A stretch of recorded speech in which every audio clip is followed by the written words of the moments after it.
Geller has written about everything from women behind bars to soccer moms behaving badly. She learned how to build a Lego pyramid that still struggles with second-grade math. Her monologue is called, "My Husband Wants My Candy." Alyson.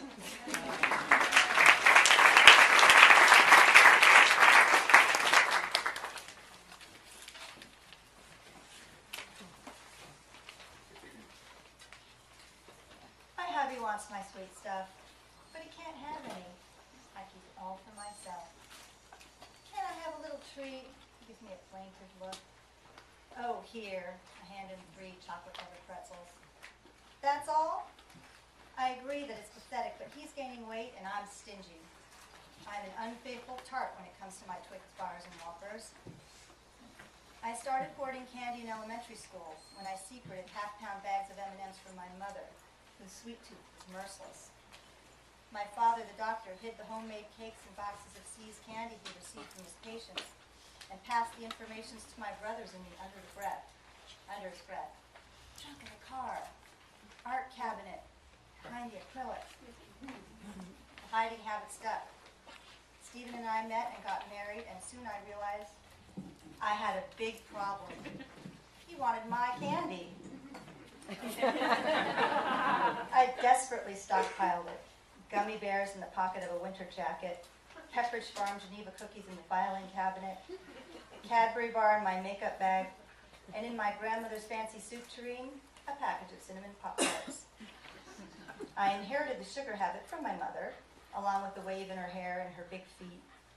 Unfathomably, I seem to have escaped most of the major sugar-induced afflictions.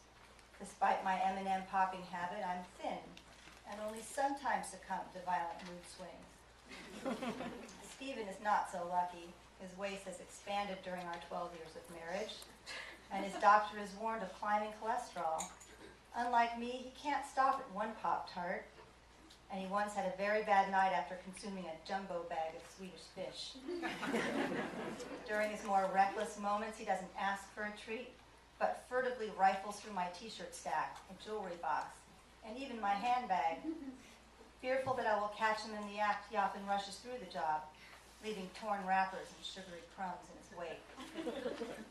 Hide it in your box of tampons, my mother advised. He'll never look there. But he did. Over time, the duplicity has become harder to maintain. Increasingly, I'll forget where I've hidden something, or worse, forget that I've hidden it. "Oh, gross, what's this?" Stephen once exclaimed upon discovering a bag of petrified grayish malted milk balls in the piano bench. I found year-old melted and recongealed Halloween candy in the blanket chest, and recently a brittle bit of honey stuck to my night table.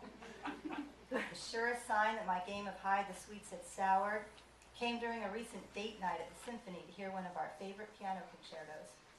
We cuddled into the velvet seats and smiled at each other as the pianist leaned dramatically over the keys.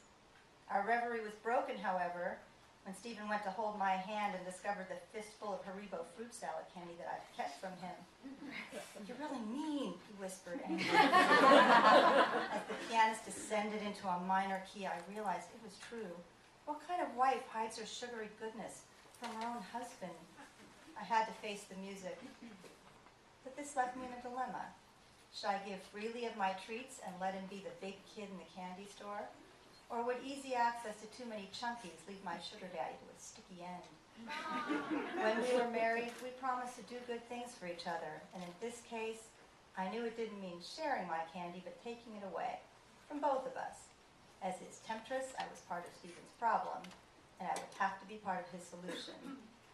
This evening, as he began to snoop around, I handed him a slice of mango and I gave him a kiss. It was very sweet.